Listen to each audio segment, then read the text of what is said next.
प्यारे बच्चों, कैसे हो आप सभी लोग। आज का अगला टॉपिक हमारा क्लास 10 प्रश्नावली 5.3 का प्रश्न नंबर चौथा। ठीक है, चौथे प्रश्न में हमारा क्या कह रहा है बच्चों, ध्यान से समझिएगा। 636 योग प्राप्त करने के लिए एपी 9, 17, 25 के कितने पद लेने चाहिए। ठीक है बच्चों, तो सबसे पहले इसमें हमको जो जो चीजें दी गई हैं सारी चीजें हमने लिख लेंगे। ठीक है, उसके बाद आगे सॉल्व करेंगे। हमको क्या दिया गया है, 636 योग प्राप्त करने के लिए। बच्चों 636 योग प्राप्त करने के लिए का मतलब हमारा योग दिया गया है, मतलब s बराबर हमको कितना दिया गया है, 636। इतनी बात क्लियर बच्चों। फिर अब देखिए हमको एपी दी गई है। ठीक है, 636 योग प्राप्त करने के लिए एपी 9, 17, 25 डॉट डॉट डॉट के कितने पद लेने चाहिए। ठीक है, अब मतलब एपी की जो सीरीज दी गई है 9, 17, 25, इसमें हम सिंपल सा शुरू वाला पद हमारा क्या होगा, ये ए बराबर 9 दिया गया है, बिल्कुल सिंपल सा लिख लिए। उसके बाद बच्चों ध्यान से समझिए, ए निकाल लिया, डी भी तो निकाल सकते हैं ना। तो डी बराबर कैसे निकालेंगे, डी बराबर हमारा हो जाएगा A2 माइनस A1। A2 का मान कितना है, A2 का मान है 17। A1 कितना है 9, घटाएंगे तो कितना हो जाएगा 8, मतलब डी बराबर 8 हो गया। ठीक है, इतनी बात क्लियर बच्चों। अब आगे सॉल्व करेंगे। अब आगे हमारा एक फार्मूला एक हमको पता है बच्चों, इसमें एन हमको ज्ञात करना है। क्यों, क्योंकि कितने पद लेने चाहिए, मतलब n equal to question mark है। ठीक है, इतनी बात क्लियर। तो बच्चों हमको इसमें फॉर्मूला लगा देना है, क्योंकि एस दिया गया है तो हम एस बराबर लगाएंगे। एस बराबर क्या है, एन बाई 2 ब्रैकेट में 2a plus n minus 1 into में डी। ठीक है, ये फॉर्मूला हमने लगा दिया। अब इस फॉर्मूले के हिसाब से जो जो चीज़ें हमको दी गई हैं सारी चीज़ें हम लिख लेंगे। एस का मान 636 दिया गया है, हम ये 636 लिख दिए, बराबर एन का मान नहीं पता, एन हम ऐसे ही लिख देंगे बटे में 2। ठीक है, फिर 2 को ऐसे ही लगाएंगे, ए का मान कितना है 9, तो गुणे 9, प्लस एन का मान कितना है, एन हमको पता ही नहीं है, -1 ऐसे ही लिख देंगे। ठीक है, डी का मान कितना दिया गया है, डी का मान 8 आया है, 8 हमने निकाला है, ये डी लगा दिया। ठीक है, इतनी बात क्लियर बच्चों। अब जो जो चीज़ें हमको दी गई सारी चीज़ें हमने लिख लिया। अब इसका क्या करेंगे, आगे सॉल्व करेंगे। अब देखिए यहाँ पर क्रॉस मल्टीप्लाई हो सकता है। ठीक है, क्रॉस मल्टीप्लाई कर देंगे तो 6 दूनी 12 की 2 हासिल 1, 3 दूनी 6, 1 7 और 6 दूनी 12, 1272 बराबर एन। फिर ब्रैकेट ये वाला लगाएंगे, एन यहाँ पर 2 से गुणा हो गया ना इधर, तो यहाँ पर केवल एन बचा, तो एन लिख दिया हमने। अब क्या करेंगे, 9 दूनी 18। ठीक है, 9 दूनी 18 ब्रैकेट के बाद फिर प्लस लगाए, प्लस लगा दिया हमने। 8 का गुणा इस ब्रैकेट के अंदर हो जाएगा, तो ये 8 का गुणा एन में होगा तो क्या होगा 8n। फिर -1 है तो 1 का गुणा 8 में होगा तो कितना हो जाएगा -8। ठीक है, माइनस लगाए, हमने माइनस लगाया 1 का गुणा 8 में। ठीक है, इतनी बात क्लियर बच्चों। अब देखिए प्लस का 18 है, माइनस का 8 है, तो घटा देंगे तो कितना आ जाएगा हमारा, ये आ जाएगा 18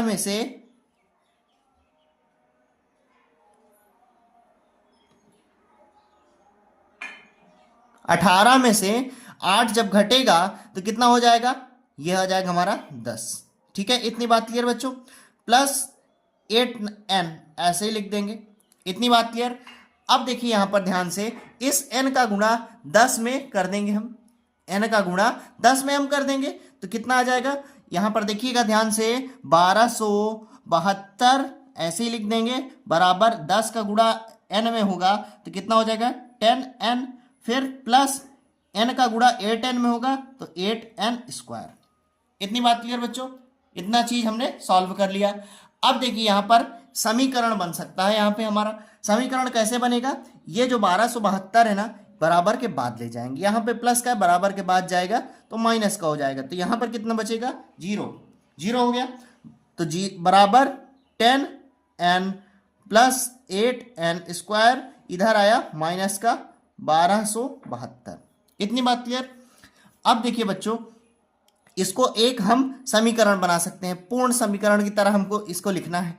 इस बराबर 0 को चाहे इधर लिखे चाहे इधर लिखे कोई फर्क नहीं पड़ता है, तो हम अब बाद में लिखेंगे। तो यहाँ पर हो जाएगा सबसे पहले 8n स्क्वायर वाले को सबसे पहले लिखेंगे, मतलब 8n स्क्वायर, तो यहाँ पे हो जाएगा 8n स्क्वायर। फिर ये प्लस का था, प्लस का है, ठीक है, प्लस लिखा नहीं जाता। फिर यह देखिए ये भी प्लस का है तो प्लस लिख देंगे 10n, ठीक है, माइनस 1272। इतनी बात क्लियर बच्चों, इतनी चीज क्लियर, बराबर 0। अब इसको सॉल्व करेंगे, सॉल्व करेंगे तो कितना आएगा बच्चों, इसको सॉल्व करेंगे। सबसे पहले देखिए इसमें हमको कुछ कॉमन दिख रहा है। क्या कॉमन दिख रहा है, इसमें हमको 2 कॉमन दिख रहा है, मतलब 2 से हम भाग दे देंगे सब में, ठीक है, तो हमारा पूर्ण एक समीकरण मिल जाएगा। तो भाग देंगे तो 2 से भाग जाएगा 8n स्क्वायर में, ये हो जाएगा हमारा 4n स्क्वायर। इतनी बात क्लियर, प्लस 10n है, ठीक है, 10n में 2 का भाग जाएगा तो कितना आ जाएगा 5n, माइनस 1272 में 2 का भाग जाएगा तो कितना आ जाएगा, यह आ जाएगा हमारा 636, ठीक है, 636 बराबर में 0, 0 में 2 का भाग जाएगा तो वही रहेगा। अब देखिए 1272 में 2 का भाग दिए 636 बराबर 0, ये हमारा एक समीकरण पूरा ये बन गया। अब देखिए 636 में 4 का गुणा करेंगे, ठीक है, 4 का गुणा करेंगे, उसके बाद जो गुणा करने पे आया हमको ऐसी 2 संख्याएं ढूंढनी है कि गुणा करने पर वो संख्याएं जो गुणा करने पर आया और घटाने पे 5 आए, ठीक है, ऐसी हमको संख्या 2 ढूंढनी है। तो वो संख्या हमारी कौन कौन सी हो जाएगी, सबसे पहले हम क्या करेंगे 636 में 4 का गुणा करेंगे। तो बच्चों 636 में मैंने पहले से गुणा कर लिया है कि 636 में अगर 4 का गुणा होगा तो वो आ जाएगा हमारा 2544। इतनी बात क्लियर, 2544 आ गया 636 में 4 का गुणा करने पर। अब हमको गुणा करने पर 2544 मिले और घटाने पर, यहाँ माइनस के चिन्ह घटाने पे 5 मिले, ठीक है, हमको घटाने पर 5 मिलना चाहिए। तो ऐसी कौन सी संख्या हो सकती है, ऐसी संख्या आप पहले इसका गुणनखंड करिए, ठीक है, गुणनखंड करिए, उसके बाद क्या करिए पेयर बना करके आप निकालिए कि ऐसी कौन सी 2 संख्या हो सकती है। मैंने पहले से करके रखा है, तो हमारी संख्या हो जाएगी 53 माइनस 48। तो यहाँ पर लिखेंगे 4n स्क्वायर प्लस 53 माइनस में 48, ठीक है, गुणे में n। बच्चों मैं ये गुणा इसलिए नहीं कर रहा हूं, पहले से करके इसलिए रख लिया क्योंकि आपका टाइम बचे, ठीक है, माइनस 636 बराबर में 0। बच्चों यहां पर 2544 यहां पर हम नहीं लिखेंगे क्योंकि मैं पिछले वीडियो में बता चुका क्यों नहीं लिखेंगे, ठीक है। अब देखिए यहां पर 4n स्क्वायर को हम ऐसे ही सिंपल लिख लेंगे, 4n स्क्वायर प्लस 53 है, ये 53 में हम n का गुणा करेंगे तो कितना आ जाएगा 53n, माइनस 48 में n का गुणा करेंगे तो ये हो जाएगा 48n, ठीक है। इतनी बात क्लियर बच्चों। अब क्या करेंगे, माइनस का 636 हो जाएगा, सिंपल सा लिख देंगे 636 इक्वल टू 0। इतनी बात क्लियर। उसके बाद अब क्या करेंगे, इन दोनों में पेयर ढूंढेंगे, इन दोनों में कॉमन ढूंढेंगे, मतलब इन दोनों में हमारा जो कॉमन आएगा दोनों में से हम उसको लिखेंगे। तो 4n स्क्वायर प्लस 35n में हमारा कॉमन क्या आ जाएगा n, ठीक है, तो यहां पर कितना बचेगा 4n प्लस 53। इतनी बात क्लियर। अब इन दोनों में से कॉमन ढूंढेंगे, इन दोनों में से कॉमन क्या हो जाएगा माइनस, ठीक है, माइनस तो हमारा है, ये माइनस हमने ले लिया कॉमन। उसके बाद यहां पर देखिए अगर इन दोनों में से माइनस कॉमन ले लिए तो यहां पर क्या बचेगा, प्लस बचेगा, ठीक है। अब देखिए यहां पर माइनस के अलावा और कॉमन क्या है, माइनस के अलावा कॉमन क्या होगा 12, ठीक है, 12 दोनों में मिलेगा, ठीक है, तो कितना बचेगा यहां पर 12 चौक 48, तो यहां पर 12 कॉमन ले लिए, ठीक है, तो यहां पर क्या बचा 4n, सिंपल सा 4n कॉमन बच गया। अब यहां पर कितना बचा 636 में अगर 12 का भाग देंगे तो कितना आ जाएगा, ये आ जाएगा हमारा 53, ठीक है, 53। अब देखिए यहां माइनस आ गया था तो यहां कितना हो जाएगा, प्लस का हो जाएगा। क्यों, क्योंकि प्लस माइनस का गुणा माइनस होता है, अगर माइनस होगा तो माइनस माइनस का गुणा प्लस हो जाएगा, ठीक है। इतनी बात क्लियर। अब इस पूरे में से हमारा कॉमन क्या होगा, इन पूरे में से कॉमन जो हमारा होगा वो हो जाएगा 4n प्लस 53, ये ठीक है, एक कॉमन हो गया। दूसरा अब यहां पर हमारा बचा क्या बच्चों, बचा हमारा n बचा और 12 बचा माइनस का, तो हमारा n माइनस 12 हो गया, ठीक है, बराबर 0। अब इसको हम सॉल्व कर लेंगे। इसका हम क्या करेंगे, अब इसका हम मूल निकालेंगे। मूल कैसे निकालेंगे, ध्यान से समझिएगा। मूल निकालने के लिए क्या करते हैं, हम सीधा बराबर के 0 रख करके निकाल लेते हैं। ये 4n प्लस 53 हो गया बराबर 0। ठीक है, तो ये कितना आ जाएगा 4n।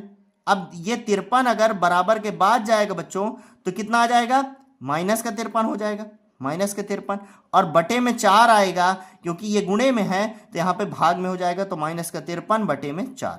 इतनी बात क्लियर।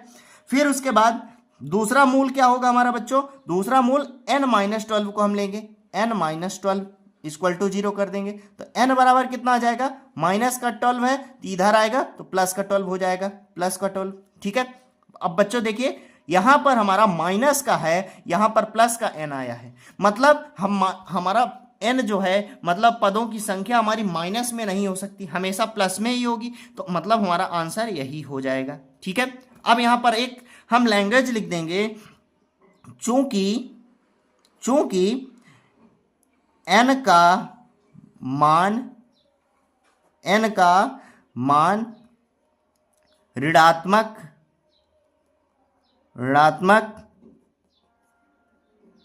स्वीकार्य नहीं है, अतः n बराबर 12 आंसर होगा।